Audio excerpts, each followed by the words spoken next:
Hey everybody. Sorry for the possible few seconds delay in my saying hi. This is a partial test of the delay system they got here. A few times I've noticed where I press go live and then like 3 seconds later it says that I'm live. But then later after the stream I watch the video and I'm just kind of frozen for 3 seconds waiting for it to say go live. So I'm not sure if you saw this a few seconds early or not, but thank you for tuning in. Hey everybody. This is my 45th week of me toiling away, making my web desktop in the browser with React, Next.js, TypeScript, styled components, all those fun little tools and languages and frameworks and that kind of thing. This is a live stream, so feel free to leave some live chat messages if you happen to be checking it out.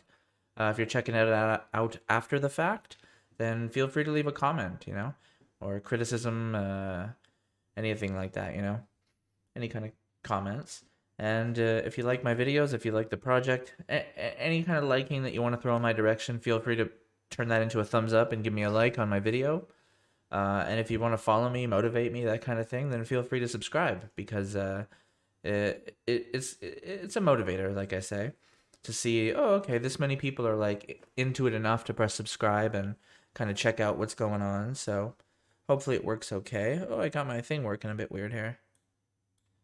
The audio stream's current bitrate is lower than... Hopefully the audio is working. It's telling me here that my audio bitrate is 0, which seems low. Seems about as low as it gets. Well, feel free to throw me a message if anyone happens to be tuning in and doesn't hear me, but hopefully it's working. It says excellent, but 0 bitrate stream on the audio. Well, let's just see how it goes. And once I get into the code, maybe you won't even need to hear me talking. It'll just be obvious. But at the same time, I don't know if you'll tune in if you can't hear me, so we'll see what happens. I was powered by Red Bull Purple. I say was because I actually finished it in the build-up to the video. So say la vie on that one. Let's get into it. Let's jump into it. Oh, right. There was one thing. So for this episode, if we see in the code here at the bottom left, I'm actually still on my branch that I've been working on this week, because before I switch back to my main branch, I wanted to show this like a little teaser here of an app I'm working on called the Terminal app, which it's working pretty good. So this is the terminal, and it looks quite a bit like the command prompt. It can do some of the same kind of things. I can go into directories, go into different ones. I got time, I got date, I got a clear screen, Control C, I could press enter. It has it has some functions working, so I'm proud of where that's coming along, and I just wanted to kind of give everybody a sneak peek because we're not going to get to that one this episode. I think it's still missing quite a bit. I know how to dodge the stuff in the demo to make it look like it actually worked pretty good, but that was a good chunk of what it can do, what I just showed you right there. So I still need to build it up a bit more. And until then, what we're going to do is we're going to switch back to the redo branch. That's the main branch that I'm doing the commits on. Then I'm going to remove my node modules folder because I like to be very rough with node modules and say, you're gone now, sir. That's just more my preference, At the same time, let's even remove a couple other directories. Let's remove the out directory and the .next directory. I don't need to, but I just want to get back to where the redo branch was. Now we're going to run yarn again to get the latest packages back up to date. It's not, yeah, stream health is excellent. Okay, well, if it's telling me that, I'm going to consider the audio still okay, so hopefully the audio is working okay for everybody. And we'll continue along. So we're installing the packages here. All right. So yeah, we're back to level here with this now. I'm going to close this and rerun the dev environment just to kind of get it booted back up. I'll switch over to the browser here and press refresh. It's going to take a few seconds actually. Let's not switch to the browser and let it boot up. In the interim, let's take a look at the commit history. So here's my commit history for today. We got 43. 6 of them are the terminal ones here at the end that I was kind of gave you a little sneak peek of. So we're not going to do those today because you can see here it's pretty scattered. I want to clean it up a bit. But we'll do this last one that I just snuck in, and then we'll do whatever it is I did here. So we got that to look forward to. Let's see how this thing refreshed.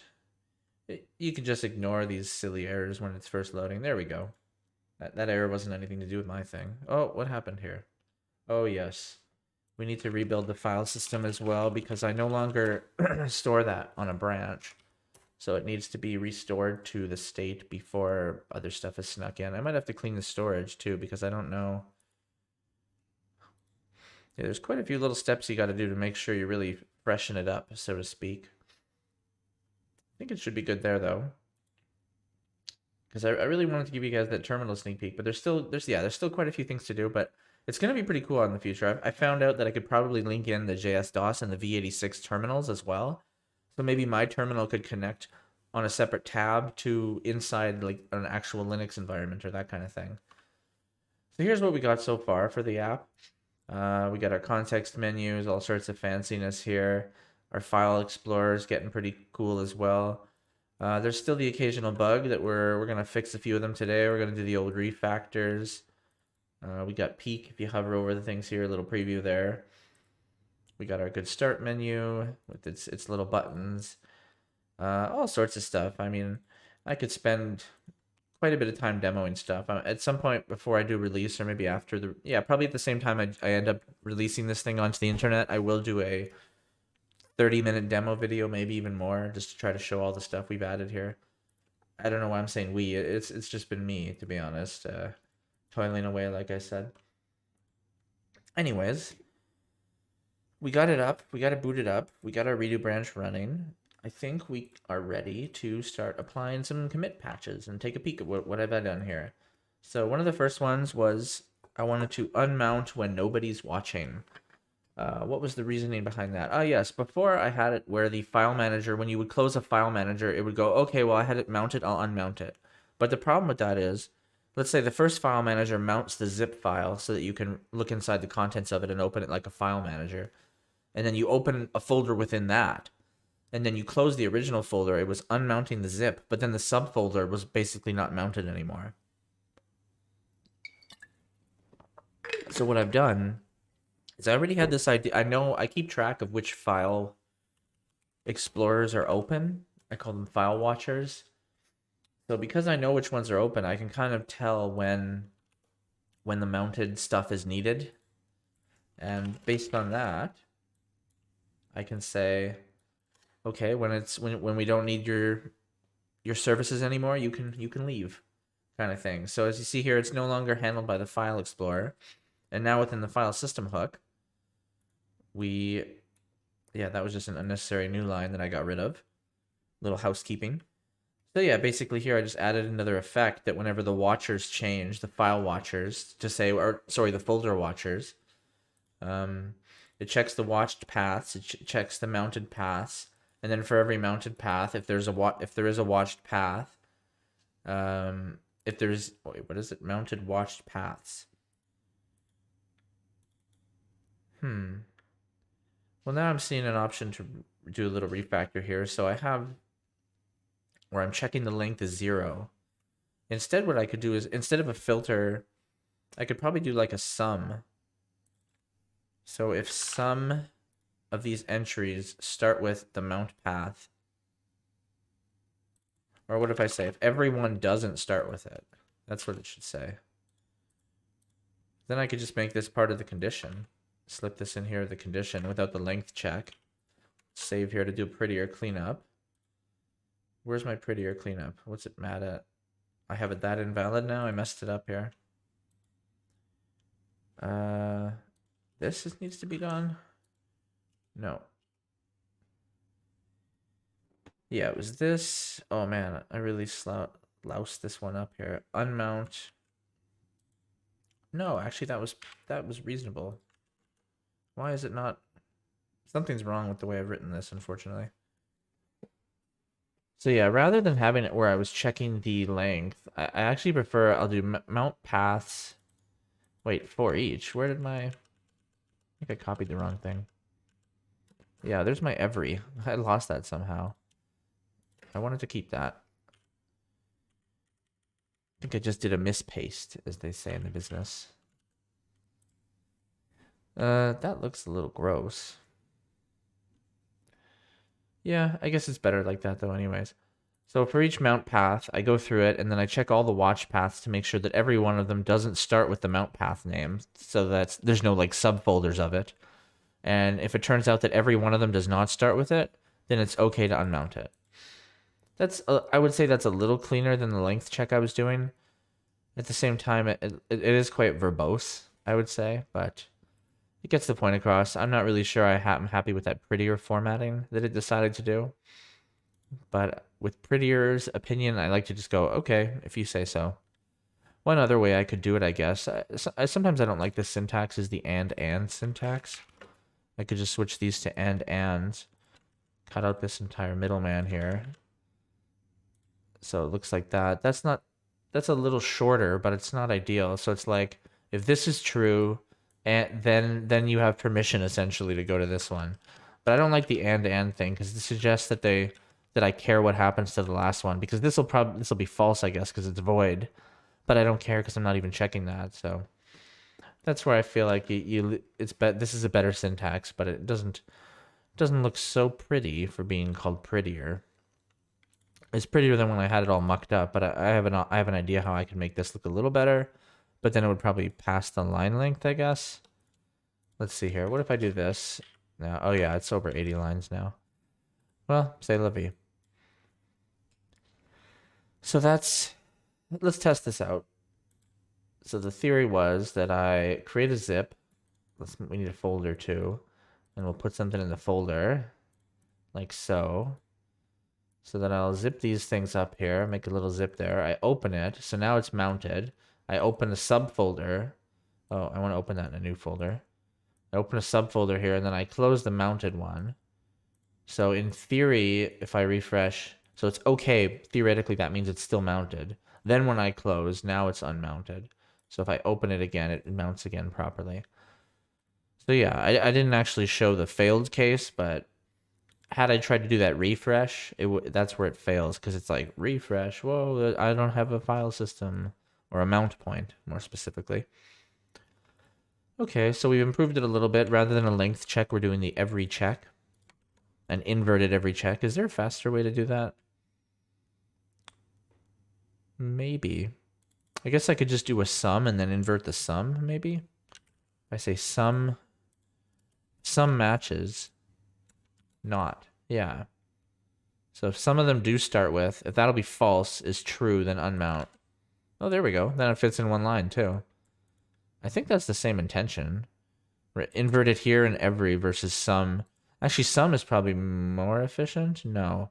I guess they're both equal in that whenever it hits the case, it's going to be either one of them found it or none of them did. Or not all of them. Sorry. Let's double check that didn't break it. I don't think it would have. Oh, it must be a big change, though, for refresh to be so slow. Actually, I think refresh being slow was from the previous episode with an older version of Next.js. And I think if we're going to do package updates probably next. And I think that actually fixes it, where refresh got a lot faster. I'm happy to say. I'm not proud. I wasn't involved in it, but there we go. Oh, I didn't do the refresh test, so it was invalid. Open this, close that, then refresh this. Didn't crash, so that worked. Okay. Good. And now it's a little more clean of basically a one-liner with this little if magic in between. Unmount when nobody's watching. Did like a partially joking commit name there. Oof, one commit down. Nice, and took some time there, that felt like. What are we at? We're only at 13 minutes. Okay, yeah. I'm just being slow. So what's next on our list here? Unneeded ESLint rules. Oh yeah, which ones? So I'm actually not going to do this because I've already gone back to ESLint 7 again. I keep flip-flopping between 7 and 8 and then remembering, oh yeah, 8 has issues. Like some of the React hooks ESLint stuff seems to be giving me trouble. Next.js says don't use it, so we're not going to do that. And in fact, what we're going to do right now is we're going to revert to ESLint. Let's say revert to ESLint 7. Open a terminal. I'm going to say yarn add ESLint at quote. Wait, what is it? Less than quote 8. Don't ask me why I need that quote. Oh. Okay, do ask me because that didn't work. Maybe the quote's supposed to be here for some reason. Yeah, there we go. I don't know why, but I noticed when you put that quote there, it's not in the package, but it does allow it to work. So where is it now? ESLint. Here we go, less than 8. So now it's on 7.3.3.2. And we still needed those camel case ignores, which we have, yeah. But with version 8, it seems like those are gone, so that's good. But at the same time, maybe it's just broken. Maybe that's why it's not flagging it anymore. So I'm going to run ESLint again just to see if it's copacetic. And at the same time, let's move on to the next one here. So we didn't do that. This was a cool one here, Transient Props. This was something I learned. So this goes into the upgrading framer motion. When I upgraded framer motion, I noticed that it was complaining about certain ones here, like this one here, where on a styled component, I had a prop called isSubmenu that was a Boolean. And it turns out that like this isSubmenu was getting moved into the DOM as well. And then framer motion was seeing that there's this element on the DOM and it's expecting them to be strings, but all of a sudden there's a Boolean in there. Long story short, I don't even want the styled component props to be put into the DOM and to be passed through to DOM objects, even if they don't cause any issues. It's just unnecessary. And what I found out is a solution recently added to styled components called Transient Props, where basically all you have to do is add this dollar symbol in front of the props, and then that's just like a little thing to say, hey, don't pass this on to the DOM. This is just relevant as a prop for styled components. So that's actually what I want. We can actually, let's upgrade framer motion so we can see that error happening. Let's jump to that one first. So let's take a look at what I need to upgrade via the old yarn outdated. So a lot. Let's just jump right in. Yarn upgrade -- latest. I think I'm mostly on the latest. This might do the ESLint wackiness and bring us back up about 8. If that's the case, I'll just once again run that command to undo that line. I might have to undo a few lines. We'll see. I should have brought another Red Bull. I have one downstairs, but it's too far. Screw it. All right, so there's always the waiting that comes with installing yarn packages. This was a big one with an upgrade, so I just upgraded a bunch of stuff, I think. Let's take a peek. Whoa, the console's freaking out, man. Here we go. So let's see what changed. So framer motions had a big jump, actually, all the way to 521. Oh, right. I think there's actually a problem with framer motion. I'm like in the middle of needing a certain version.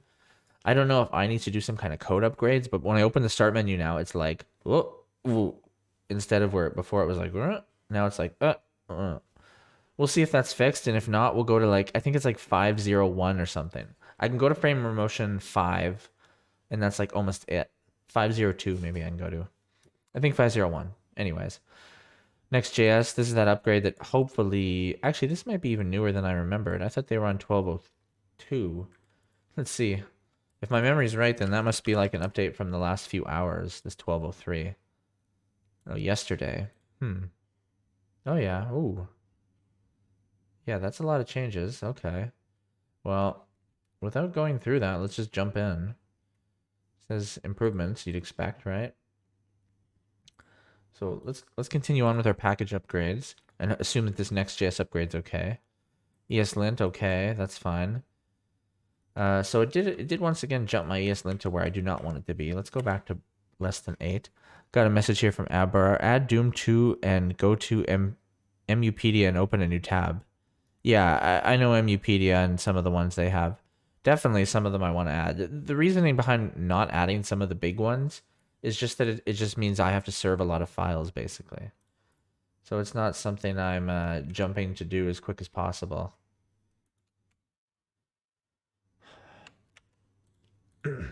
But yeah, that's a good idea. Thank you, Abrar. I'm going to add a bunch of stuff, but at the same time, I'm not really trying to be a portal for playing games. I'm kind of the facilitator of emulators, and I've got a few cool games added.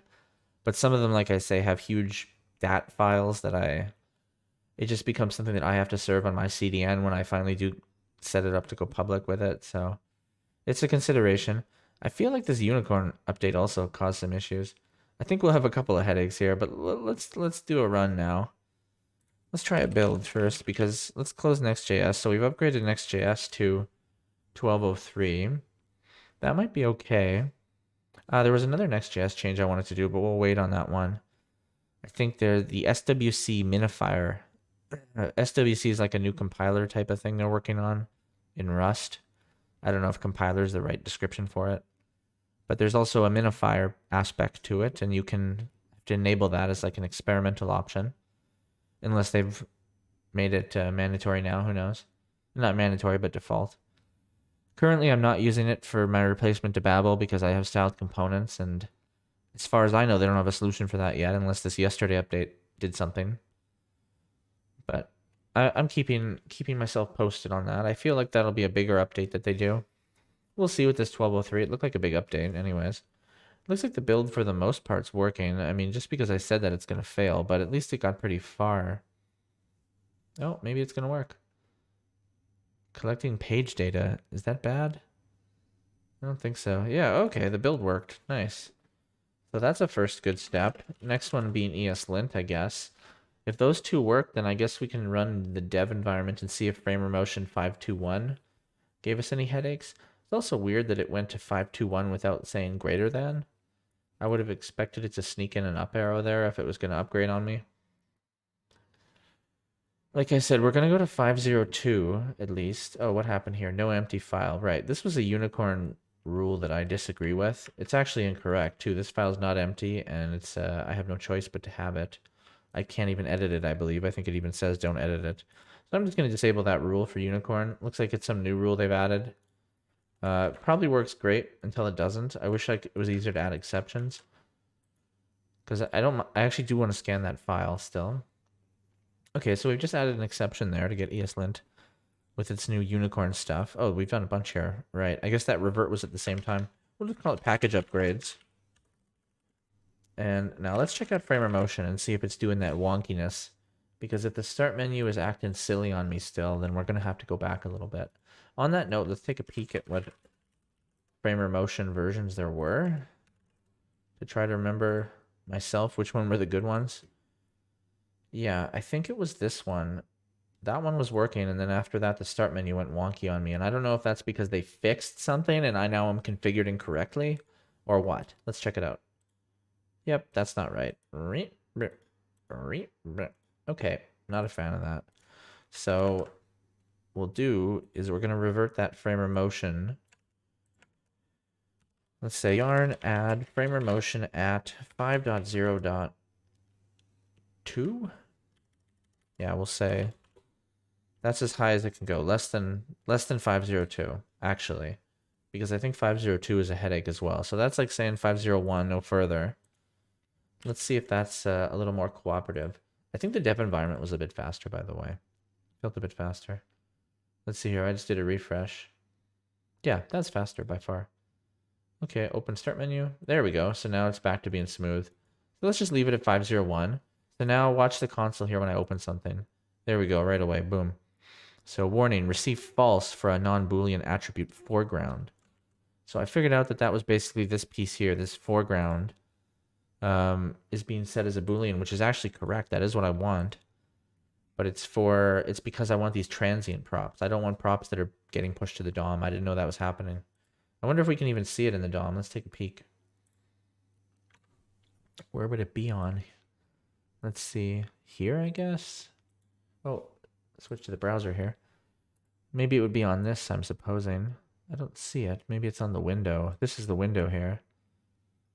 Well, maybe Framer Motion stopped it from being added. I'm not sure where it would be added exactly. But it seemed like it was passing it through, although I don't see it here, so. It might even just be that this combination of Framer Motion and styled components, that it gets removed because of that error that we just saw. But at the same time, like I say, back to this transient props thing. Let's do transient props. So otherwise, we're good on the package upgrades. We got some nice upgrades, mostly just types and dev dependency stuff. Next.js, a little bit faster. So we'll say package upgrades. Okay, we're happy there. Now let's do those transient props. I have a patch for it. It's going to be a lot easier. Basically, I just changed every prop for every styled component. I've converted to a transient prop. If I was using it, there's not a huge amount. We'll just take a peek at them. Hit apply the patch. And then let's check it out. What do we got here? So 14 files.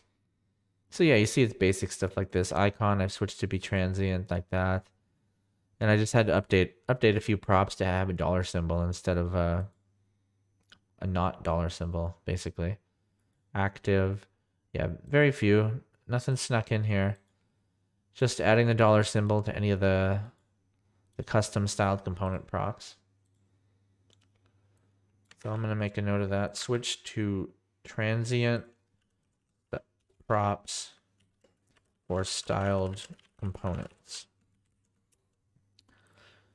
Commit it. Oh, I also didn't mention this one here. Package upgrades. There we go.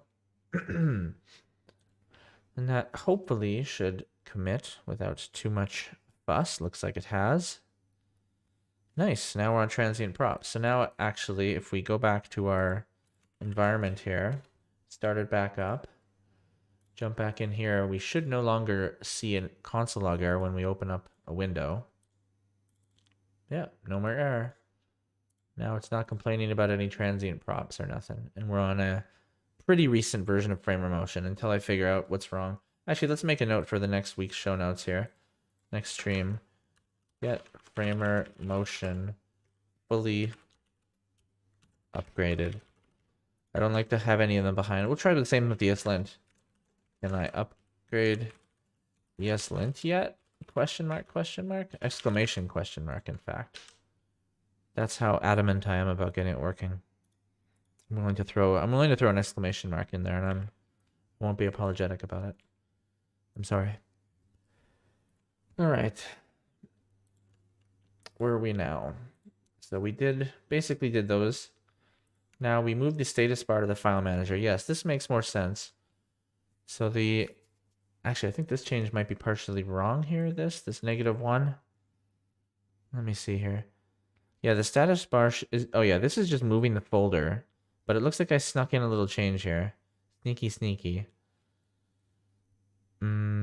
Yes, when it's -1, I show the size. What does that mean? Did I fix this? Because that just seems wrong. Generalize New Path, slightly more accurate. No, I guess that is the one I went with. Okay. So let's try to rationalize this. Let's apply this patch and then take a peek at the logic behind it, because past Dustin doesn't understand future Dustin's intention with that code. And it's making present Dustin confused. So yeah, like I moved the status bar. That's reasonable. It was supposed to be in the file manager. That part's okay. Is here where I snuck in a change? No, I don't think it was here either. Maybe it was, but I guess the diff was better to see here. Oh yeah, so I renamed it there, and then here's the difference. So I had it as a 0, and what was happening there is it was treating some of the files as 0 bytes. When I want the -1 to actually mean... I'm trying to understand what this is here. Oh, so if it's -1, that means that, yes. So if the size is 0 of the file, I do want it to represent that. 0 should be represented. That was the problem here. So there's a little bit of a fix here. It's not just a move. But yeah, the issue was that 0 shouldn't be used to say there's no size, because 0-byte files exist. So that's why I switched to -1. So then when we finally find a file that exists, if the total size was -1, we don't just add to it, because -1 plus 0, you still got -1. So I need to say, okay, if it was -1, now it's 0. Now we have a file, and the total amount of that is now 0 bytes of whatever file we've seen. So that works better. And then this would work too. So if the next file is also 0 plus 0 is 0, that's okay. But it'll no longer fall into that logic. So let's just commit that with a little more note of what actually happened there, that little sneakiness. We'll say allow 0-byte files. Or I guess it was like false positive 0-byte files. So yeah, fix false positive. No, that's not much better. Let's just say 0-byte fix plus moved status bar. I already feel like I thought that one too much, so I'm just gonna press commit and walk away. walk away from that dumpster fire. So we moved it. Now let's move on. Generalize new path. Right. I wanted to do this so that I could drag files onto folders to move them. And the first step of that was to generalize this new path. So let's see how I generalized it, because it took a little time to remember. I had a note in my board over here to generalize it. And when I actually went to do it, I was like, generalize what? Like, what part of it was supposed to be more general? And I remember taking me quite a while to remember what part, which is why I do a lot of this code beforehand. Otherwise, I'd probably just spend an hour and a half on this one piece trying to be like, what was it, generalize? What was I trying to generalize? So you see here, I've switched new path to be create path. I no longer do the then rename piece. I now have new path as its own little function here, a little tiny function that does handle that then rename piece. And now create path just shoots us back a unique name.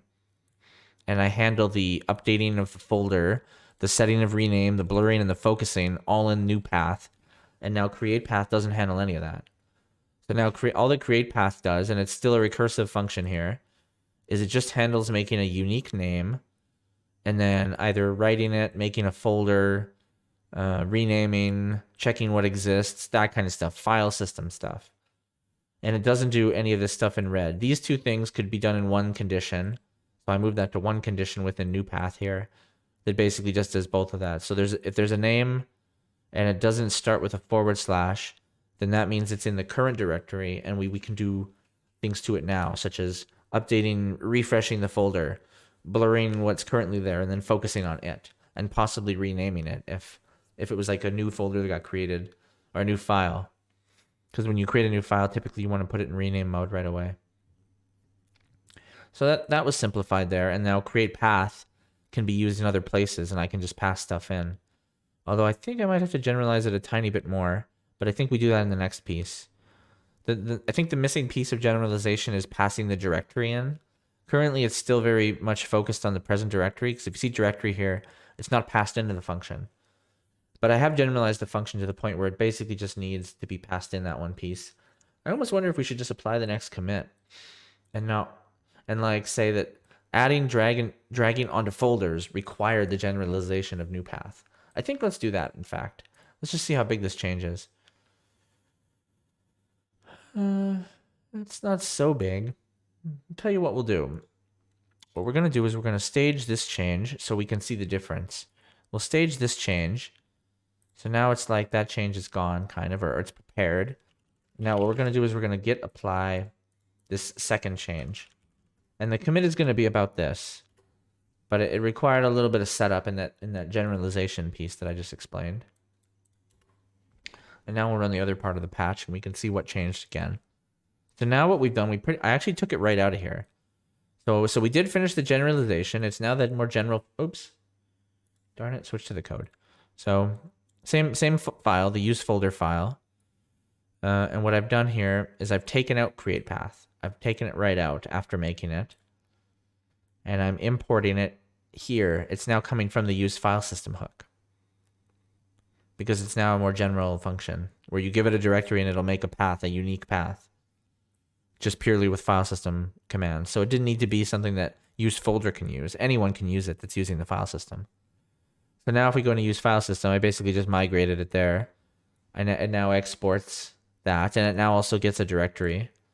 Whereas before when I cut it out of here, it was just getting name and buffer and iteration. Now it gets, name, directory, and buffer. Iteration's not shown on the export path because I just use it for recursion. It is still here, it's specified, but it starts at 0 and it's defaulted. So nothing changed here other than the fact that I added directory so that it's passed in which directory is being used. Otherwise, it's that same new path function minus the stuff that we removed. There is still one update folder command that exists in the scenario of this rename to update the other folder that it got moved from, if it exists. Okay. So yeah, so we moved it into use file system. So not much changed right there. And then you see now we passed directory. And then the only other thing that needed to change here was I imported the use file drop. And I'm taking create path again here from the file system now. And I'm using it here. So I made a little file drop hook that if a file is moved onto a folder, basically, is what's going to happen, that this would occur. So it'll get the directory. If it's a shortcut, it'll use the URL. If it's a path, it'll just use this straight up path. And then it'll do the create path command, basically where it's moving it. In this case, it's a rename. And then if it got renamed, it's got a new unique path. It'll update that folder. Which would be, yeah, it'll update. Sorry, that's the name of where it would be moved into. What is that? I guess that's telling it that it, yeah, that's just in case the folder's open, so that it'll refresh and update that the folder got moved in. And we'll show an example of that. I moved these two pieces out of here because I'm reusing them. So now I moved them up here so that I could reuse them inside file drop. Because I needed to know the extension. Wait, why? Where did I need to know extension? Oh, right here. Blah. Right here for is shortcut. Because is shortcut I needed to know in two places now. Yeah. Here it was being used, and now I'm using it up there as well. And then here's the logic here where only file entries that are openable via File Explorer will also have this file drop power, basically. Let's check it out. Let's see what all this gibberish just did.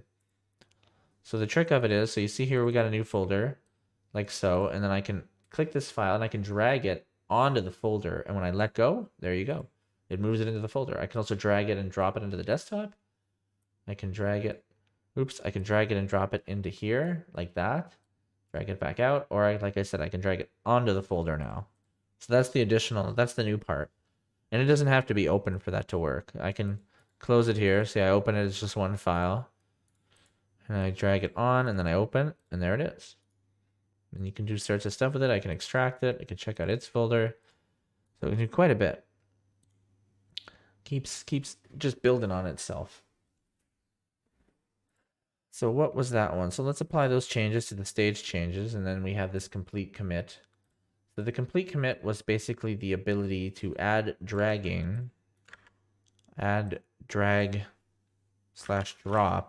onto folder entries. Yeah, that's a good way to say that. So that was a nice little feature that I was missing that I wanted to add for a while. More and more of the drag, drop, copy, paste, cut, paste, all that stuff. Trying to replicate everything File Explorer can do, basically. That's the gist of it. So that was all of these commits. We're moving along for 37 minutes in. Nice. Slightly more accurate width measurement. What did I do here? I think this was based on a note. Yeah. Yes. Let's see if I can find this note within the MDN docs. Here it is. No, here it's not.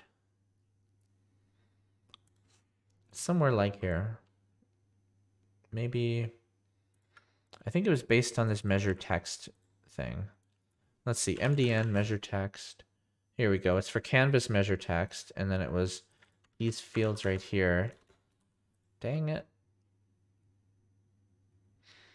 Well, I was hoping to be able to find the note. Let me see here, text metrics. Yeah, here we go, measure text width. So that's what I was trying to do, and I found this note just randomly. When measuring the X direction of a piece of text, which is the part I actually care about, the sum of actual bounding box left and actual bounding box right can be wider than the width of the line box width. So I was reading width before, due to slanted italic fonts and just the characteristics of fonts, I guess. So it can therefore be useful to use the sum of those two, and it shows the example of that using the math absolute here to add them together. And you see how the width is like 459, but the absolute width here is like 462, kind of. The actual bounding box width. So I've decided to use that one instead. It's just, yeah, it's just minorly more accurate here. We don't even need to apply that patch. Let's just go to that spot, measure text. Here it's being used. Is it this one? Which one is it? Yeah, it's that one. Actually, it looks like it's being used in more than one place. It's being used here too. Oh, wait a minute. Width? Oh no, sorry. So yeah, it's a little confusing here. I'm confused is the issue. There's two measure text functions, or am I just confused? I might have to fix this in more than one place. That might be where the confusion's coming in. Double check. So we have measure text here. That one is okay. Or wait, is that one the problem actually? Oh, okay. So I'm using measure text from this canvas, but I've made a function, but it does directly return the text metric, so it's okay. All I care about is the width, though, to be honest. Maybe I should just return the width and do that wacky logic here. So I was doing it here, but now I realize that there's actually two places where I do measure text. So when I'm adding together here, I do it again. Tell you what we're going to do. We're actually going to apply that logic here instead, inside my custom function, which is what's being used in these two scenarios here. So instead of just passing the text metrics, what I'm going to do is I'm going to pass the width only, I think. This is the width right here now that we've decided on. All I care about is the width. So that's all I'm going to pass. Let's see how this cleans up and prettier. Oh yeah, so now I have to say that I'm returning a number. And now the two places where I'm using measure text, I'm just going to say that this is actually now called total width and this was called line width. That's cleaner, honestly. That's all I cared about for measure text is the width. Yeah, I'm pretty sure that's all I was using it for, unless I'm insane. I mean, I am insane, but unless I'm forgetting something. Yeah, that's good. So that hopefully will be a slightly more accurate. I don't think it's going to be something we really notice. It's for measuring the text in these icons and stuff. Still looks okay. It doesn't look broken, so I'm going to hope it's 1 or 2 pixels more accurate by doing this. And now I'm doing it at the source of the function, so I'm not... I actually, in the commit that I just showed you guys, I only did it here, and I wasn't doing it here, so that was a little bit of sloppiness on my part. Which is pretty typical. That's why I like redoing my work in front of everybody, so that we can all laugh at me together, I guess. Slightly more accurate width measurement. Now I'm just going to say more accurate, now that I've done it in 2 places. More accurate width measurement. Text width, let's say. Be a little more accurate if we can. Accurate with our commit messages, at least. Next up, use create path, not new path. What's that mean? There's somewhere, I guess, where I was still using new path. Where was this? Within use folder at the... This is separate, but this update can slip through. The rename is now called then rename, so I needed to fix that here where I defined it. I didn't need to fix it, but I wanted to. And then, yeah, here, I was still using new path. I should have switched to the create path syntax. We'll just patch this.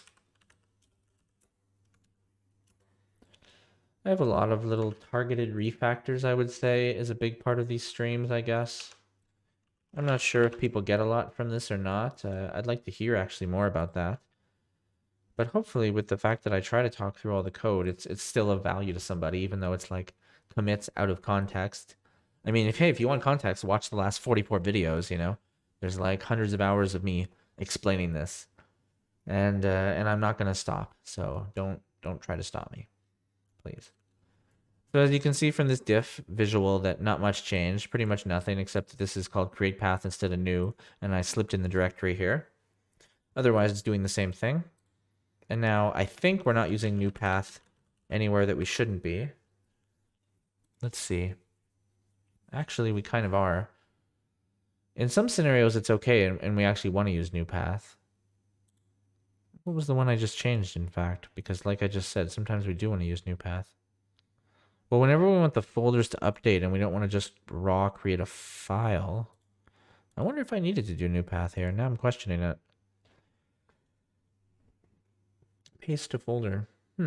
Maybe new path wasn't necessary here, honestly. Or create path, sorry. Why did I change this? It's not the only one. It's not like there's not others. Yeah, there's one right there, in fact. What a half measure. Copy files. I'm just not going to do this. I can't rationalize the minor change that I had done there. So we'll just stick with that the way it was. And yeah, that's the way it was before. I'm going to ignore the fact that it says there's an error because code is unchanged. This will keep, but boy, that's small. Let's see if we can sneak it in with some other change. What's the next thing? Address bar tweaks. As minor as those are, they are unrelated. Let's just slip this one in here then. Use then rename now for typing. I'm not even going to explain what I just did there. That's how minor that change is. Let's just jump. Keep up, keep up. So for address bar here, I disabled spell check. Yep, that was good. This is for the file manager address bar. For the navigation, for the width of the refresh button, I've decided to shrink it a tiny bit. I think I might have changed this back. I don't recall, to be honest. Let's see if at the end I change this back. If so, we're not even going to do that one.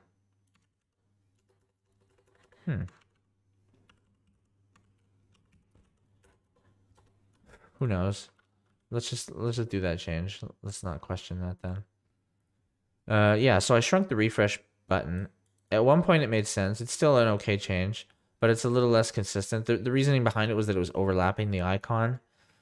But this is a compromise I'm not super happy about. The white space no wrap on the footer. What was the purpose of this? Oh, yes, this is because the text is a little cut off right now. Let's just take a peek at it. If you see here, if I make the window small, you see that's not right. That looks terrible. So that's basically what this fix was here. Another fix was the button here you see is a little bit over top of that icon. I've shrunk it so it's pretty much not over top of it. And I've also added some padding here when it's doing things like this. There's a little padding on the right now. So let's start with that. That's just some visual improvements to the address bar. And we'll evolve it as we go. No! I resized my browser by mistake. There we go. Fixed. Crisis averted. Now let's open this up. Oh man, I have so many terminals open. Can't see them from here. Here they are here.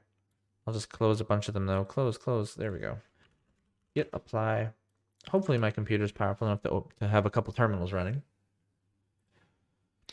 So you see we've disabled spell check. So that's not going to try to suggest spelling for an address. We shrunk the refresh button. And we've cleaned up that weird spacing. We test it again. Now you'll see this button's a little smaller. And the text here doesn't go beyond. It gets pretty darn close though, if I'm being honest. Yeah, not super happy with that. Actually, I'm going to change this in a moment anyway. So this was just to fix the fact that it was going on 2 lines. That was the biggest part of this. There's another piece that I'm going to add after this, but let's just get these address bar visual improvements out of the way.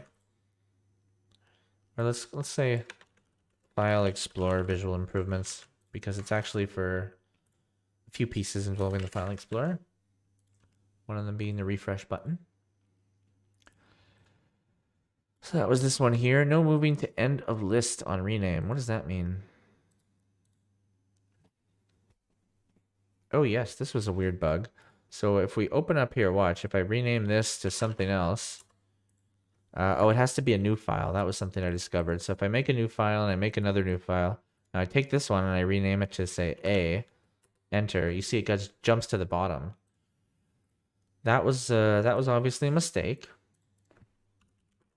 And we're just going to run this very simple patch to fix that. We open up another terminal. Git apply. Oh, not giddy. I was giddy to run the command. Although I think it's giddy with a D, but So basically the fix was I was updating the files, but what was the issue here? Go through the entries and reduce. Oh yes, because I was treating this like a rename, but what I was doing was I was removing it from the original array and then just putting it at the bottom of the next array, which honestly was foolish to begin with. I don't know why I thought that would work. So the trick was you need to rename the key in place, kind of. Actually, not in place. You need to make a new array, kind of. So I would go through the entries and reduce it into a new array of the files in which you have the files plus if I find the name of that one, then at that point, so as it's going down the files, when it hits the one that needs to be renamed, it's going to write it to the new array, but with the new name in that position. And then it'll continue from there. So, getting spam again. I don't know why I'm getting spam all of a sudden. I guess, does that mean I've made it? I'm popular enough to be spammed? Because I wasn't until last episode and this episode. But, oh well. It's unfortunate that we get spammers in here now. So that was how I fixed the rename, basically. The issue was renaming and the fact that it would take it away and then put it at the end instead of renaming it at the position that it is within the array. Within the object, actually. And I'm not a big fan of using object position necessarily as an indicator of something, but it does work in this scenario, and it's, hey, if it's there, use it, I feel. If it makes sense to, if it's not abusing the system or some quirk that's going to change. Because it actually shouldn't change, so I think it's okay. No moving to end of list on rename. Yes, please, I'll have that. I'll have what he's having. Upgrade Space Cadet. Did I upgrade Space Cadet? Okay. So there must be some new version of... I think I did a few upgrades here. Oh yeah, big time upgrades. Upgrade Space Cadet, upgrade V86, upgrade Monaco, Ruffle. Upgrade WebAmp. Did that work in the end? I tried to upgrade WebAmp. I think it worked. Yeah, it's a confusing one, that one. That's why it says deleted. Upgraded Tiny MCE. So these are all upgrades here. I think what we're going to do is we're going to download them all at once and just do all of them. Say upgraded libraries. Let's do that. So we'll get this one. These are going to be messy minified files. Oh, yeah, the names are right, at least. That's nice. This one here is another minified one. Actually, this one's, yeah, it's minified, but it's not on one line. They could have made it smaller, I guess, if it was on one line, but maybe who knows why they decided not to. That's just what their minifier decided on. We downloaded the V86 ones. We got a lot of libraries here. A lot of upgrades. Okay, the Monaco one's got to be a patch. The Monaco one's pretty big. But yeah, Monaco's a cool text editor. I wanted to get that upgrade. Looks like a lot changed there. It's a big one. And in some cases, I had to kind of modify these a little bit. We'll make sure that none of the source maps have snuck in on us. That's always something to watch out for with these modified files. Or sorry, with these minified files. Is that they sometimes include a little source map line. And then it makes your browser try to look for a source map file. And it's just a waste of time. Waste of resources. So that patch file was massive. Luckily we got it. WebAmp, here's another one. Did a minifier sneak in here? Very well could have. Just some big files here we're dealing with. Some chunky ones.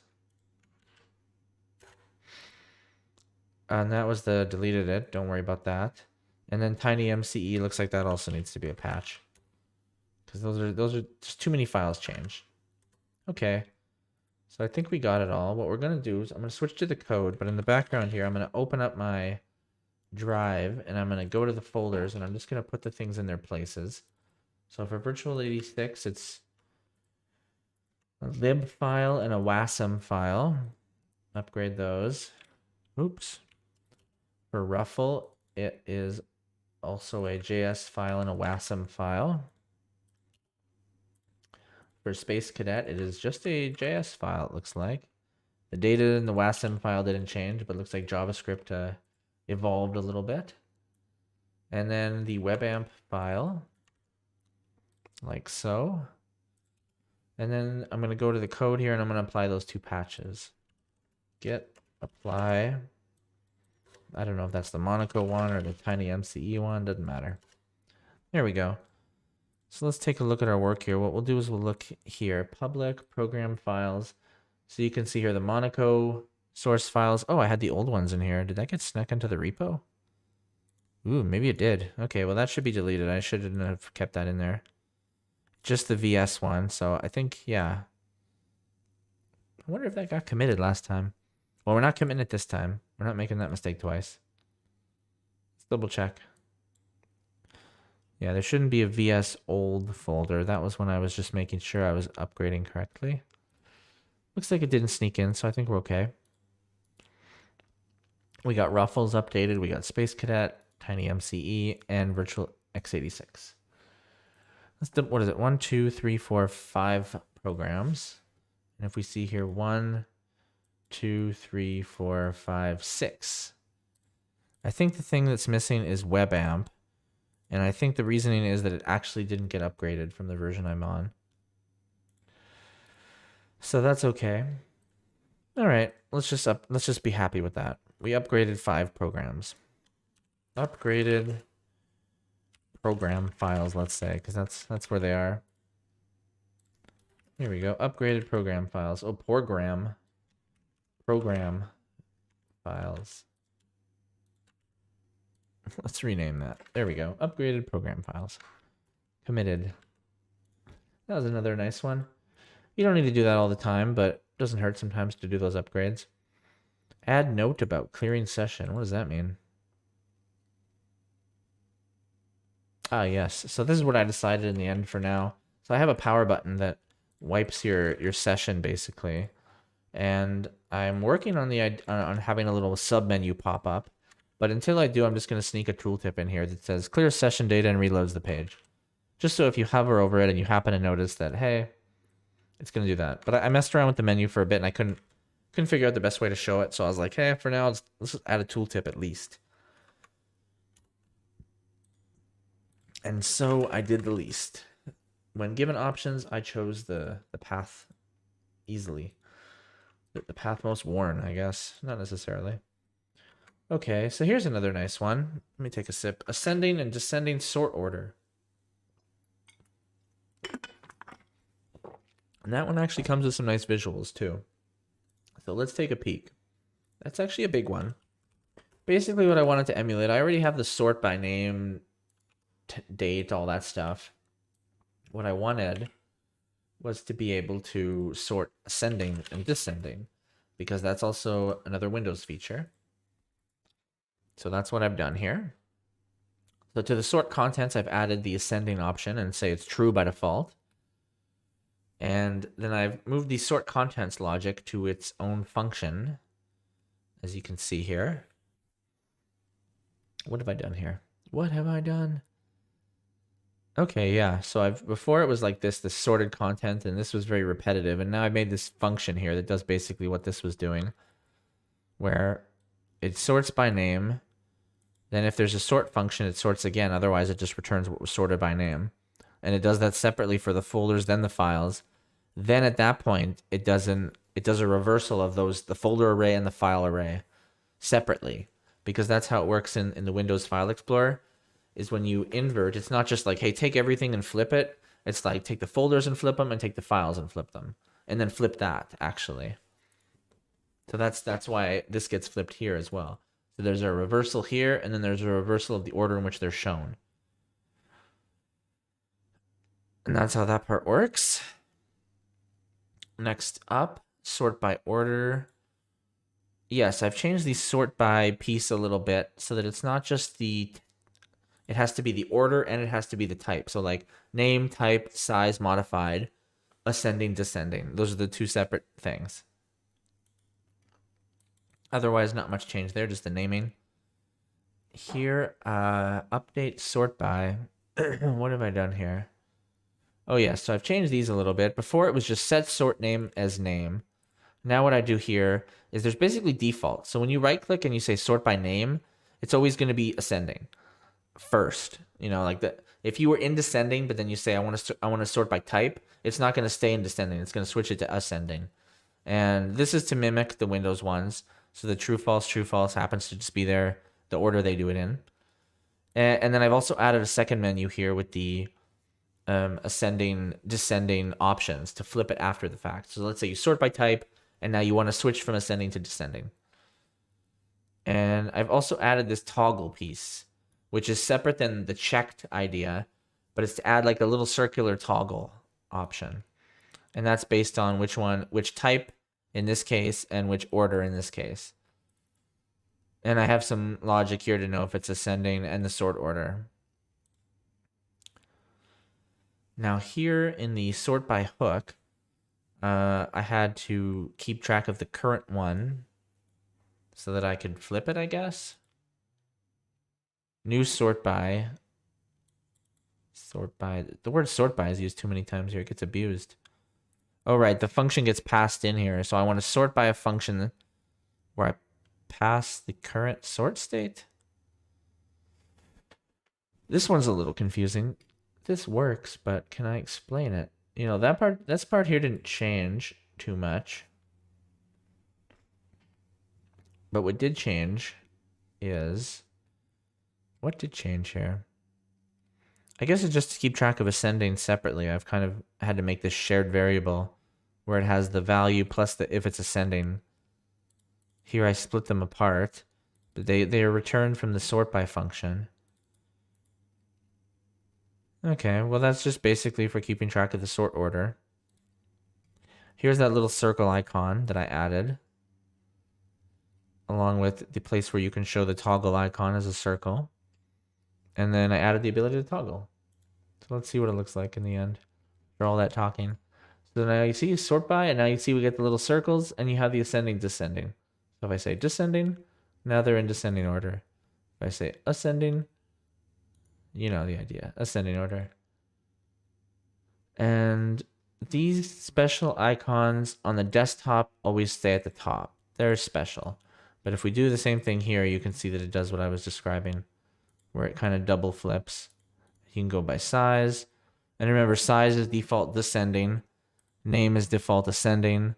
Type is default ascending. And modified is default descending. And then you can flip them from there. So there we go. So the amount of times I said the word ascending and descending in that are insane. Ask/desk sort order. Let's say file sort order. Yes, that's good enough. The basics of it's pretty simple. It was already doing like ascending order. It was almost like the default, just because that's what you get given when you ask for the files from FS. But the toggling, the flipping is where it got a little tricky, and just to be able to have it display the way it was. I mean, not that that was tricky, really. It was just long-winded. But here we are at an hour, and we've already got quite a bit done. Original button width for refresh. Right. I knew I switched it back. Okay, well, let's just switch it back then. Or wait, did I end up switching it at the end? I think I did, darn it. I think what I've decided for now is that, hey, just let it overlap, and we'll figure that out later. Because it actually doesn't look so bad when it overlaps, and that's somebody shrinking the window to the minimum 4 pixels below what would just look normal anyways. So original button width for refresh. Yeah, don't do that. Just leave it. Leave it be for now. We'll solve it later. I have notes about it. So Resize Observer hook. This is how I solve.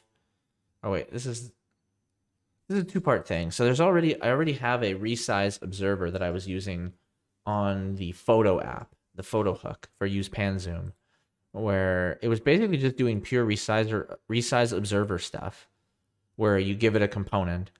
So all I did is I just generalized that into a hook, and then I use it here in a much more simple way. Use Resize Observer, the element, and the function to run when it resizes.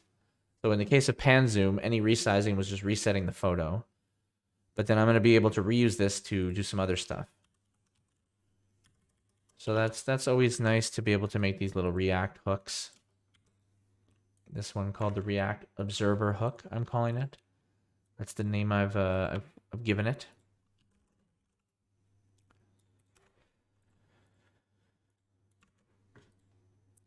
So yeah, it's not too much to it. Like I said, you give it an element, you give it a callback. It's got 2 effects. The first one, if there's no Resize Observer and there is a callback, then you set the Resize Observer to the state here, and you create a new Resize Observer with that callback. And then on this hook here, you got the component window. Then if there is a Resize Observer, then we're going to try to observe the component window. And whenever this gets destroyed, we unobserve it. So it cleans itself up. Pretty simple hook. And I was able to use it here in a very simple way. Basically just completely remove that and just slot it in its place. That hook is going to be useful to us in a moment. For the next thing, which is hide selected info if the status bar is too small. The issue here, let's say this one here. Let's say I select these 3 things and it says item selected. If I get that really small, that's bordering on too small. And if I do this one here, let's say where there's file size, it's not even showing. Yeah, you see here there's 596 bytes. Can't even see that. So you see here it gets completely cut off now. Just showing a 5 and a 9 there. So what we're going to do is that if that can be cut off, we're just going to hide it. Because that's actually how Windows does it. After you get to a certain width, it basically just stops showing it. And it's not too hard to do that once you have a Resize Observer. The sky's the limit once you have a Resize Observer. You can kind of... It's almost like having the... When you have a Resize Observer plus styled components, it's basically like having the container queries before we have container queries. Because they're supposed to be in the future, like, you know how there's media queries where it's based on the viewport. We're going to have container queries where it's based on a per container basis. But until we do, I've found these Resize Observers to be handy. And here's where I used one here. So the Resize Observer, the status bar is the element, and the thing that will happen is that it'll check the width, and if the width, or sorry, so yeah, it passes the width along to this function that I made called update show selected. And it also does that on the initial load, depending on the initial width of the window. So if the window starts small, it's already going to be hidden. Otherwise, it won't. And these two basically are just for a basic status. So the initial one is based on if the width is greater than this minimum width. And update, where's this function? Oh, it's right here. So this, where is it here? Oh yeah, so this is 3 pieces here. So there's the state here, there's the function that updates it, and there's that status bar reference, right? Because I need to reference the element here. And I only show it if it's show selected here. Oop, don't do that. So yeah, the update show selected takes the width, and if the width is greater than the minimum status bar width, which is 225 pixels, then it will show. And anytime you resize, it's going to update that. So if it gets hidden, it gets hidden. And I want to double check. I think I added to this, I feel like. No, maybe not. Specify window object for timers? No. Adjust icon. Was it this? No. Okay, let's ignore that then. So what we'll do is we'll write this note. Hide selected info if status bar is too small. I've explained it based on that Resize Observer. Let's demo it quick. So here we go now. So now when I click it, you see there's no status bar text. If I make it a bit bigger, still no text, a little bit bigger, there's the text. So there's some cutoff point where, there you go. So just stop showing the text. I'm not even sure that's ideal to me. I feel like I could have done a different fallback, but that's what Windows does. So I'm happy with that alone. Sometimes I find the easier solution is the one that Windows has done. And I'm happy to be like, yeah, okay, well, I'm copying, I'm doing a better replica. At the same time, it's also easier than solving it some more complex way. So let's just do that. Here's that SWC minify I was talking about. We'll add that to the builds. I think that's only for, like, I don't know if it's for export or at what point the minifier is used, but it's not bad to add. So this is just a flag that Next.js has that allows me to run my minifies through their new tooling, their new SWC. We're not even going to test it, to be honest, right now. I've been using it in the past. It seems to be working. I don't notice any difference, but I like to try to use the experimental stuff when it doesn't blow up in my face. What's this next one here? Specify window object for timers. What's that mean? Oh yes, this is just something I noticed that I was doing that was kind of wrong. Is when I was doing set timeout, I wasn't specifying window. So in certain cases, when I was using the return element from set timeout, instead of it thinking it was a number like the window.set timeout gives you, I was having to specify that it was a Node.js timer for TypeScript to be like, whoa, what's going on here? Here's an example of where. So I was taking set timeout and getting back what was a number, but because the set timeout was using the Node.js typings, it was complaining that, hey, you don't want a number, you want a Node.js timer. But I knew I was getting back a number. Now, at the time, for some reason, I thought this was a solution, but this is the better solution, is to just say, I don't want the node set timeout. I want the window one. So we're going to apply that. Hopefully this patch goes without a hitch, because I have deviated slightly in the code already. Not too much, But the more you don't do from previous patches, the closer you get to a patch not working. Because it's sometimes based on the code around it. Specify window object. So that's all I did here is basically just any time where it was doing set timeout, I switched it to be window.setTimeout. I think that was pretty much and then also changing the types from the Node.js timers. In the case here of the clock worker, I changed it from set timeout to being the global this set timeout, which it would actually, yeah, I don't really know what the equivalent of that one would be. It's different when you're in a thread. There's no window object, I think, and this was the issue. But I don't know if global this is completely accurate when it comes down to the typings still. Maybe for the clock worker, I probably could have kept it the way it was with just this. I think for the clock worker, I'm just going to keep it this way because this is a special case where there actually isn't a window object. Although at the same time, why do I even need global this here? Can I do that? No, okay, that's pushing it. But for these, it's okay with that. Fine. So the only ones I changed were just a couple, really. Let's double check and see if there's any more that I missed before we commit this. Looks like all of them are, except for the worker. Yeah, looks like I caught them all. Oh, what's this one here at the bottom? This one too. Yeah. Good. Specify window object for, let's say for set timeout. Be more specific because I think it's just for set timeout that I did it.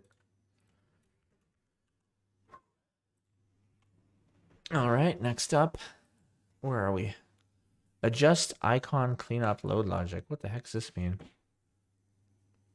Oh, okay, yeah.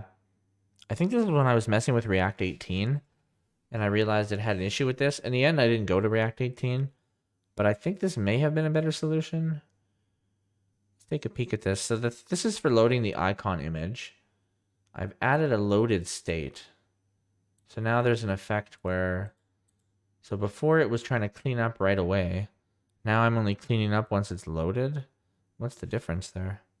And I'm handling visibility versus before I was doing an actual onload where I was setting the element that once it was loaded, I was setting a property of visibility. Yeah, I don't like that as much. This is a more React approach where I'm specifically setting the visibility here. I think we're going to switch to that. The other approach was a more DOM-oriented approach.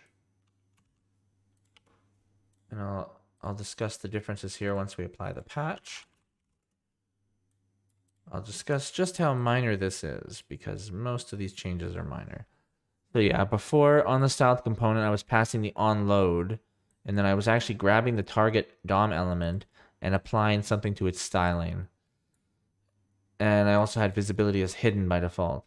Now what I've switched to is that it's all inside this component piece, where once it's loaded, then it cleans up. And when it's loaded, onload right here just says loaded true, and that will update the visibility. Versus doing it all up here directly on the DOM, now we're doing it React style.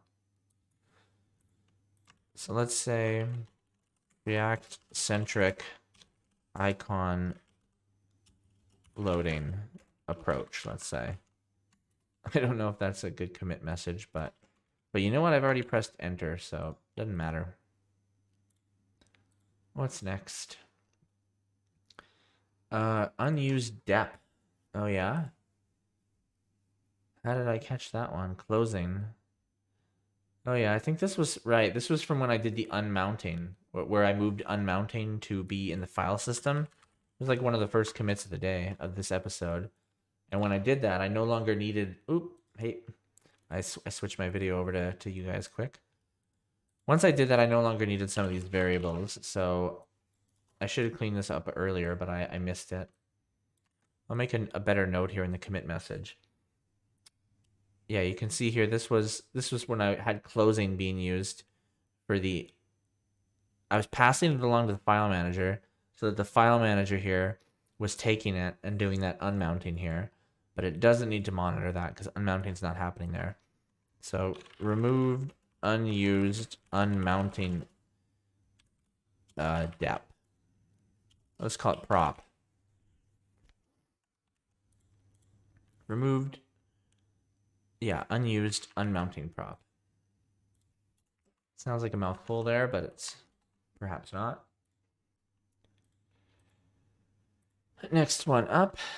So we already did package upgrades. We don't need to do that again. Context menu opening adjustments. What did I adjust here? Yes. I think that one of the issues here... What was this? What is this happening here? The thing that I've changed is that I now check if it's a mounted extension.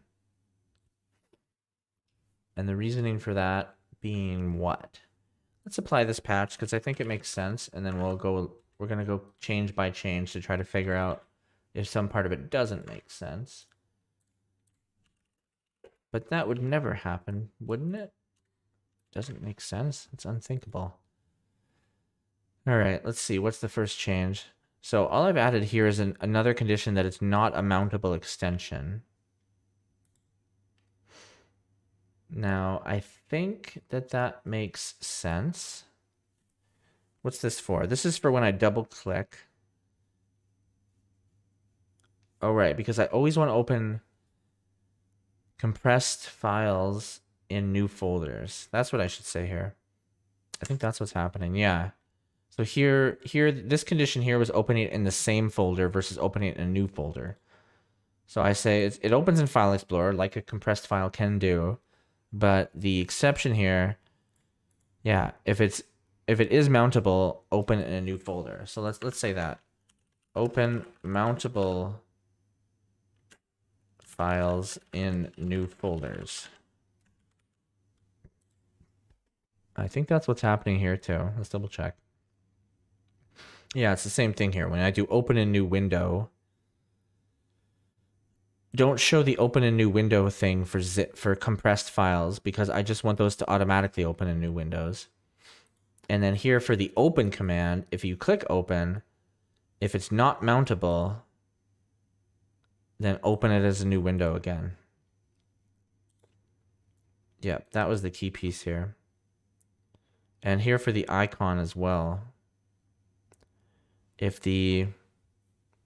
was the issue here? Oh yes, so before it would say if it's File Explorer, then we're going to use the folder icon, was basically the gist of that. But now I say I also check for a mountable extension. So yeah, it's openable in File Explorer, but if it's mountable, I still want you to go get the icon because I want the zip icon. So let's say open mountable files in a new window. Actually, is this a different change? Yeah, this is a different change. Tell you what we're going to do. We're going to commit these two because this is that one piece, the open mountable files in new window.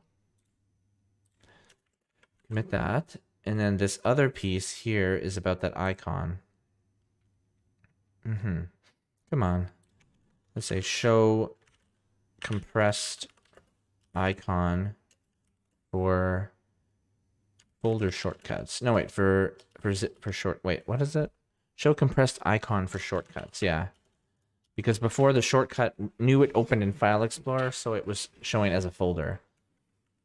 Show compressed icon for shortcut. Or folder shortcut. No, just for shortcut. Okay. That was it's like a turn one commit into two there. Sneaky. Next one here, async paste with folder updating. Is this where my paste wasn't working? Oh yeah, it looks like I did a complete overhaul to paste here to be more asynchronous. I feel like I fixed this more than once. No, I guess once was enough.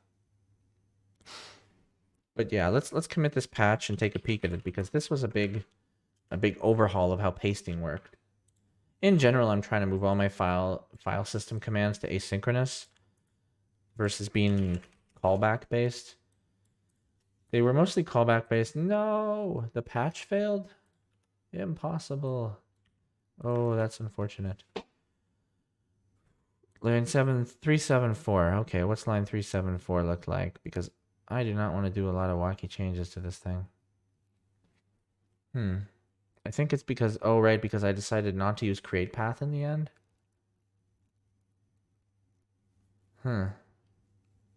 Well, as you can see here, I really did change it a lot now. If you remember before, I ended up not doing part of this change because it was inconsistent. Now it looks more consistent, so maybe that's the key.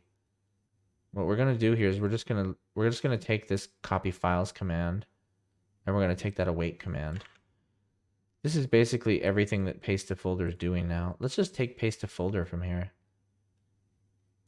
Yeah, it's a better version, so let's just take it.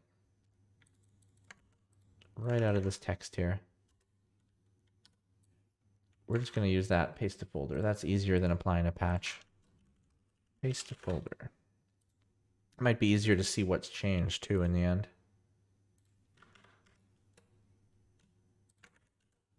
Okay, now let's look at the diff and see if it's a little clearer. So it's changed a lot. It's gone from being callback based to asynchronous. Before, I think it was kind of relying on errors. It was a little sloppy before and a little confusing. It was like for each paste entry, if it's moving, use new path. If it's pre-file, then the callback is here. So it's being used as a callback, but then it's not a callback in subsequent calls here. Actually, it is a callback still, but that happens if it fails. It was bad before, honestly. Let's just look at how it is now and let's just be happy with what it is now. So for paste to folder, we've got the paste entries already. We know what's kind of been built up. What people have been saying. I want to copy this, this, and this. Okay. We check if there's move operations. If somewhere along the line there was a cut, like it's kind of weird the way I have move and copy right now, anyways. To be honest, so this logic is a little weird. If one's moved, they're all moved, kind of. So I just kind of find one of them, but at the same time, yeah, there wouldn't be a copy and a move. I couldn't imagine that happening. So what do I do here? So the copy file command's still here and the looping's here. So the paste entries, it maps through them. If it's moving, it creates a path. Otherwise, it does copy files. So create path basically will just do a rename. So if it's moving, it's like, hey, just rename it then. But if it wants to copy, it's like, oh, okay, then I got to recursively get this. So copy files starting with the first paste entry. And it's going to go through these. So the paste entry I have, copy those files. So then it goes into the copy file command. It makes the path. It checks if the path is a directory. If it's not a directory, then it goes back to the rename thing, just like it did here, because it can just do a direct rename there. But you see here it adds the create path, but it has a third parameter of the buffer. So when I specify the file data, I'm saying I don't want to rename. Here's the data. Make a new file there. And if it is a directory, then we create the folder here in this way.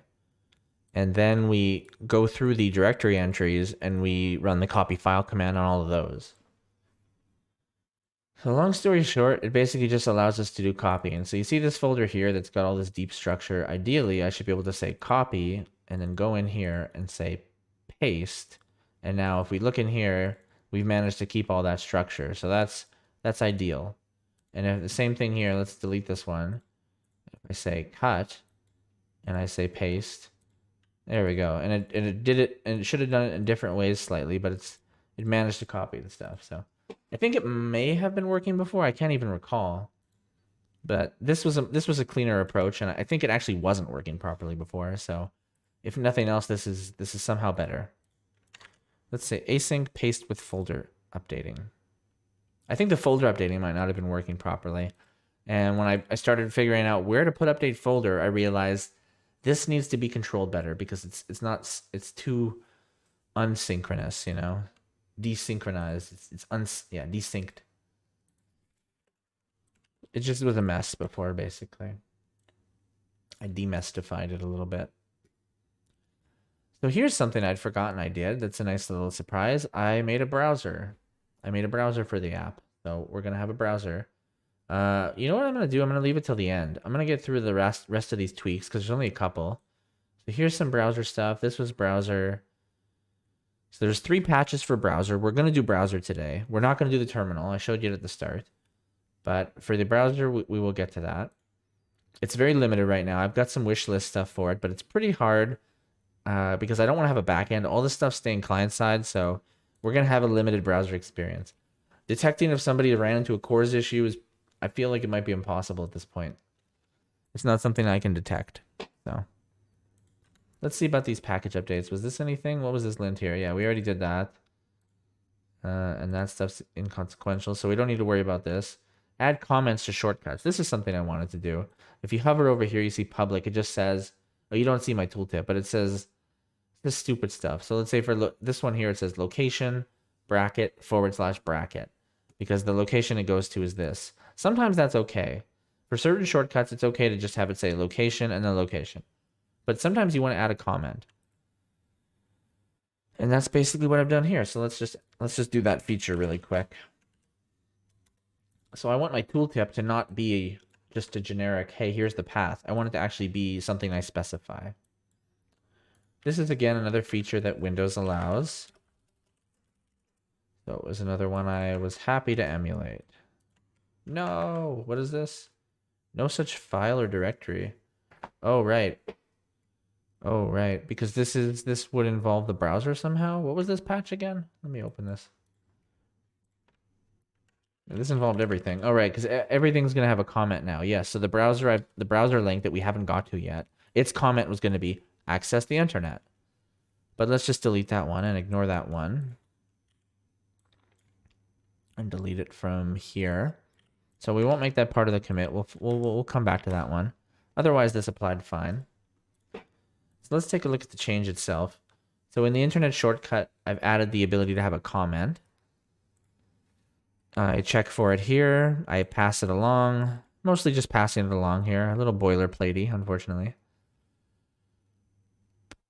Here, when it gets to the tooltip, here's where before it was doing that location and then just a /. Now it'll give the comment if it can. So if there's a comment, return a comment. If there's a URL, return this thing. Otherwise, return nothing for shortcut. Those are the only 3 scenarios I deal with for shortcut. And this is just typing it again. So you see here I've added the comments. So let's say for PC, instead of being location /, now it says show the contents of the root folder. Great. So now you're not going to be able to see the tooltip still, but I can tell you if it works. Let me hover over it. Yeah, show the contents of the root folder, it says. So you'll have to slightly trust me there because you can't see my tooltips with my streaming software, but now shortcuts have the ability to set their tooltip. That was a minor one. What's this one? Scroll bar for start menu. That's another, I don't know if fun's the right word, but that's another little one we can do. So I don't even know if it's relevant until we add the browser. I don't know if we have a need to scroll. So it might not be as pretty. Let me double check now. Let's see here. If I refresh this, what icons do we have? No, we don't even have a scroll bar yet. So, well, you know what? We can test it anyways. What we can do is open up the start menu here and we can just add a shortcut in there and now it'll be here. There it is. So you see here we don't have a scroll bar. I can't see the bottom. I can't even scroll with my mouse right now. So it's hard to see what that icon is. Let's apply this patch and see what improves. And I'm not completely done with the scroll bars yet. I'm not totally happy with them because there's a hover effect that Windows has that I'm currently not emulating that I'd like to. So for the scroll bars, I've had to also allow passing in the size. It's defaulting to 17 because that's how most of the File Explorer ones look. But for the start menu, I wanted it to be a little smaller. So I had to start passing in that number so that I could dynamically set it. And that's all that's happening here. And also the ability to set a little bit of an offset on the arrow. Because depending on what width you set the buttons to and the bar itself, sometimes the offset for the arrows needs to be adjusted kind of separately from that, partially. But in the same way, it's a little bit related, but it's hard to calculate. So you see here for the start menu ones, I was able to just say, I want 13 width ones with this offset for the arrow icons. And I also had to switch the padding here for the File Explorer element, the file manager. So in File Explorers, all the other ones have file managers. They're using a top margin to have a little bit of separation. I had to switch it to be padding here because the margin was also affecting the scroll bar itself, whereas padding doesn't affect the scroll bar. And this one I just went from, before it was just a variable, now it's a function. I let the defaults happen there. Let's take a look. So as you see here, we still have our scroll bar here, still working. And now when we open the start menu, there we go. We have a little smaller scroll bar. And now the mouse wheel works and we have a scroll bar. So in the future, what I want is when you're not hovered on that, it'll be just a really thin little black bar. And then when you hover over it, it gets a little bigger. But for now, just having the scroll bar is a good step up. And it's in the right place. It's not messing things around. So now if I were to like put a bunch of stuff in that start menu, let's put these shortcuts too. These two here. So you see now we have a bit more, and now the scrolling, yeah, I'd say it looks nice. It's visible. Can rename this. I don't know if, yeah, renaming is not possible. Let's make a note to fix that. Can't rename from start menu. Don't allow renaming from start menu. That might be true for a few of the right click menu options. Okay, so that was the scroll bar for start menu. More to come on that one in future episodes as far as the hover effect. Scroll bar for start menu. Yes.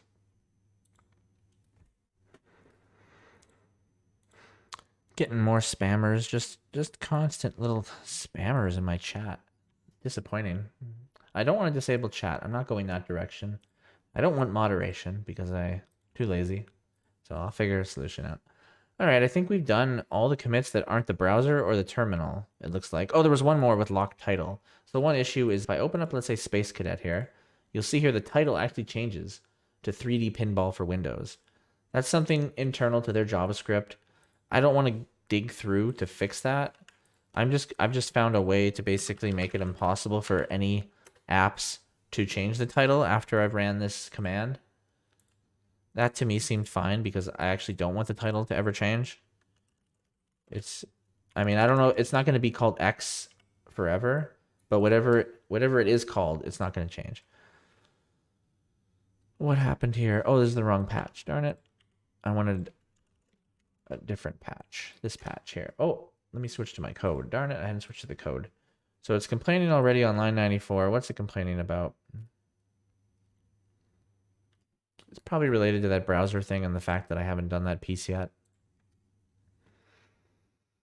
Hopefully not, but let's just double check. Why is it doing that? Oh, probably because somewhere in the terminal I might have added it. Let's not worry about that then. Let's copy this function ourselves. So in the functions piece, I'm going to add the function called lock title. And basically all it does is says for the document title object property, I want you to the setter to be undefined. So I basically just remove the ability for it to be set. You can still get it. You can still see the document title is X in this case. But if you go document title equals something, it's not going to work. That's basically, that's it. That's all that's necessary. And then as far as where I load it right on the index page here. So I already had this iframe focuser and this URL loader. What I'm going to do is use an effect here because the document needs to happen on mount. Oh, and I'll just say there's an effect with no dependencies. So on the first, as soon as it can, try to lock the title. And that's basically it. Let's check it out. So now here, when I open up Space Cadet, you'll see the title doesn't change anymore because it doesn't have the ability to do that for the title to change at all. And I prefer that quite a bit anyways. So let's say lock document title on load. Yeah, no changing the document title, anybody. I mean, if you want to mess with it as the user, go for it. But I don't want one of my programs or my apps, or my dependencies doing that. Not cool. Not cool, dude. Okay. So where are we then for commits? I think we've done almost all of them other than the browser. I think it's time to go to the browser. We're at an hour and a half. I don't have time to do the terminal. It's not done. The browser is done enough. So I think what we're going to do is we're just going to apply it all as this one big patch. So it's 3 parts here. Progressively smaller files. And I think it's going to make more sense to just apply the 3 patches and then for us to go through it because it's kind of just one standalone chunk of work, I would say. Sometimes I do these part 1s, part 2s because I'm kind of settled on part of the work and I want to move forward with the commits without kind of losing my place a little bit. So let's try to apply these patches here. Git apply the first one. Okay, I've got them in the wrong order. That's always nice.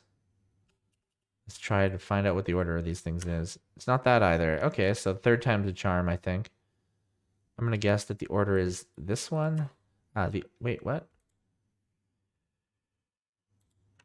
Now it's complaining about this one because of that function I added. Tell you what we're gonna do. We're gonna remove that lock title for a second. Then we're gonna apply this patch. Then we're gonna slip that lock title back in here. There we go. Now we're gonna apply that other patch. Oh, again. All right, get out of here, lock title. We'll slip it in right at the end. Apply that patch. Oh, wait, what? How did that? Oh, I must have moved it somewhere, I guess. Okay. All right, so it was only in there for a little temporary amount. And then finally, the last patch. There we go. So all 3 patches have been applied, as far as I can tell. Let's take a look at the changes here, and that's just some silly change. I don't know what that's about. And I'm gonna run a build and an ES. Yeah, we'll run a build, and just at the same time, let's start looking at the changes. So for the so this is a browser app that I made. We have to run the buildfs command to get that shortcut I just made. There we go. Let's take a look at the basics first. So I've made a shortcut. If we remember correctly, we were going to add a comment in there. Take a peek while it's running build. What was that comment? It's like access. Here we go. Access the internet. So add that comment. Access the internet. That's the shortcut. Here's the icon. I've decided to use the Chromium icon because Chromium's open source. I thought, oh, that's clever. And I use Chromium sometimes personally, or Canary I'll use. So this use history is an interesting one. This was kind of fun. So if we look at the navigation, this is actually the navigation for the File Explorer. And what I've done is, if you remember, the File Explorer has a back button and a forward button and jump to, that kind of thing. So it has this idea of the history, and I basically just took that out, and now I've made it a reusable hook where it keeps track of this history where you can move positions. So you see here, yeah, I just straight up took it out and turned it into this hook here, this very simple hook that can go back, can go forward, the history itself, move somewhere in the history, and what the position is currently. All of that's handled in one place now. So that was that's my movement of the navigation. This was the moving of the hook. The logic of it didn't change at all. This is just cut out right from that file. We just went over the icons and the shortcut. What is this piece here? This is another partially related thing. So for the browser, I found out that the background is like a gradient, a circular gradient.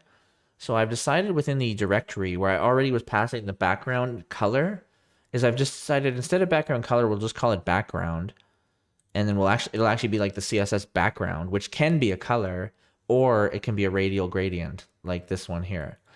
But a background color can't be a radial gradient, because a radial gradient is like considered a full-on background. But it's a subtle difference, so I'm just using the background variable instead. So this was when I made the browser directory entry, and as you see here for the background, I've gone with this radial gradient. And I've set the size of it to be 500 height by 550. Otherwise, nothing fancy there. And I've changed all of these from background color to be background. I also changed it here to reflect that. And I changed it here to reflect that.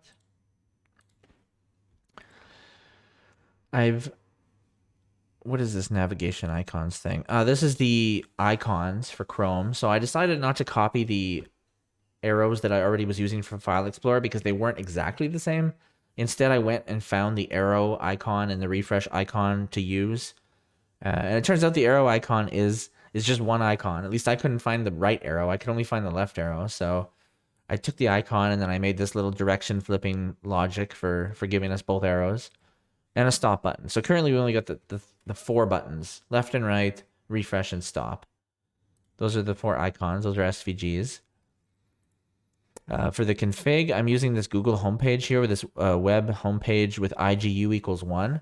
That allows it to work through cores and gives us a homepage that looks pretty similar to how when you open Chrome. I've also set up some configuration for the iframe here because I'm using an iframe as the browser. So for the refer policy, I don't do a referral. So it's just opening it as if it's opened in a new tab versus the saying, oh, my thing opened it. And I've been specific with what I allow in the sandbox. So I allow downloads, forms, modals, pop-ups, same origin, and scripts, but nothing else. Like, I don't allow them to put it into full screen or things that kind of take away from my experience and make it feel less like a browser. For the styling, there's quite a bit of styling to go through, and there's quite a bit of this to go through. So let's go through the meat and potatoes then of the two parts that actually matter now that we've gotten through all the little basic stuff. So here's the browser app itself. If you look at the markup, the actual real markup, it's just this iframe here, basically. We have ability to do onload with iframes, and we can know when the iframe loads. The problem with that is it triggers even if the loading is like an error or the browser's not allowing it to load. That's considered, okay, you've loaded. So it makes it hard to detect what's going on with the browser, unfortunately. Title, I just base on the process ID. I don't let that change. And the config we dump in from the config we just saw earlier. As far as the navigation, it's the same as the navigation we used last episode or a few episodes ago with the file explorer, the back button, the forward button. It's using that same hook that I've now made, the use history hook, wherever the heck that is. Here it is, use history. So it works the same. So the back button can go back. History is -1. The titles are slightly different. Click to go back, click to go forward, reload this page, which does set URL on the history of the current position. Basically, I have it so that when set URL happens, we have an effect here that'll reload the page. So here, whenever the history changes or the position changes, it's going to redo set URL. Or in the case of a refresh, I rerun set URL again. And you see here when loading is occurring, I have a stop button versus a refresh when loading's finished. You'll see here for set URL, the way that I'm changing the frame is I actually go into the frame, the iframe element, under content window, and even under cores conditions, you can't read the location, but you can set location, oddly enough. So I am able to go into content window, go into location within the iframe, and to replace its URL with whatever happens to be, including the same one, which is considered a refresh. So that's how I'm triggering the changes of the source. So I don't actually have source here. I trigger it that different way. For the address bar here, we have the default value, which is the initial URL. When you focus on it, it selects the text. So when you click the address bar, it kind of selects all the text. And when you type, it'll just update the URL. Oh wait, sorry, this is something else. On key down. Yes, this is just monitoring for enter. So on key, when you type, it'll change, but it won't do anything. There's no autocomplete or anything. But when you press the enter key here, that's what it's looking for. It'll change the URL, and then it'll also remove the being selected on the address bar. So kind of just deselect everything. And what else we got here? The change history. Nothing fancy there. So when the history does change, I also update the address bar. So if I press back, you want the address bar to change to back. That's all that there is to this one. Not too much. And then for the styling, well, I mean, the styling is what the styling is. Trying to describe it here. So I have -36 to account for the buttons on the iframe. So the iframe is the full height, sorry, minus the navigation bar. I've tried to match the stuff as close as I could to Chrome. Circular buttons, the way the hover styles are, the positioning of everything, the font, the spacing of the font, you know, all the coloring. So, I mean, yeah, let's just see what the result is, and you be the judge, I guess. Oh, I'm not running the environment right now. How'd my ESLint go? ESLint passed, by the way. Oh, wait, did it? Yeah. ESLint passed. Let me reload the dev environment here. It's loading up here. And once we've done this, yeah, I think, you know, we do have time to just sneak all this. No, there's too much I don't want to gloss over with this terminal, so I don't think we have time to sneak it in today. Let's just finish this browser part and see where that gets us, because we're not done it yet. Well, this is loading here. Here we go, it finally loaded. Let's clear the cache just to start fresh here. Let's get our browser. So in the start menu, here's a browser. I'll move it out of the start menu for now. So we got our browser, we double click, and there we go. That looks like a browser kind of, doesn't it? A little bit. I would have thought this would be in dark mode. Oh, I guess because we're in incognito, it's not in dark mode. I need to figure out how to set dark mode in this address bar here. Dark equals true. No, that didn't work. Anyways, this address bar. So you see here the buttons. I've tried to get close. These kind of look chromy for the most part. I've got my back button here. Let's say I go to dustinbrett.com. I can actually go to my website here, which is not behind cores. I can also, another little meta one here, I can go to myself. So now I can do a little bit of inception there. And I'm essentially running my website in my website. It's almost like a virtual machine. Could do a full screen on that. It looks pretty weird having the two start menus like that. And I could do that with other web desktops too. I could do with my old one, my old V1 here. I might do. I plan to do some other stuff too, to use this as an HTML viewer.